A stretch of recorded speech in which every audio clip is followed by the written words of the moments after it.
నువ్వు డబ్బును నమ్ముకున్నావా మోసపోతావు, బంధువులు నమ్ముకున్నావా మోసపోతావు, నీ స్నేహితులు నమ్ముకున్నావా మోసపోతావు, నీ బలాన్ని నమ్ముకున్నావా మోసపోతావు. కానీ యేసయ్య నమ్ముకుంటే మోసపోవు.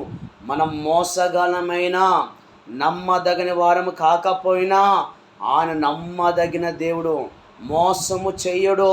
మోసగాడని యాకోబుని దీవించిన దేవుడు మనల్ని దేవుడు దీవించడా, బలపరచడా, ఆస్వాదించడా?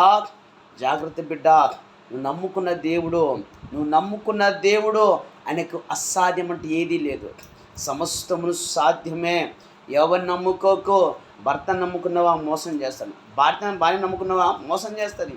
నీ పిల్లలు నిన్ను మోసం చేసి వెళ్ళిపోతారు, నీ తల్లిదండ్రులు మోసం చేసి వెళ్ళిపోతారు, నీ చుట్టూ రక్త సంబంధి మోసం చేసి వెళ్తారు. కానీ నా దేవుడు వాగ్దానము చేస్తున్నాడు, నిన్ను విడవని నీ అన్నడు ఎడబాయనని వాగ్దానం చేసిన దేవుడు. చెయ్యి విడిచిపెట్టి పారిపోయే దేవుడు కాదు. నేను నమ్ముకున్న దేవుడు శక్తిమంతుడు, రోషము గల దేవుడు.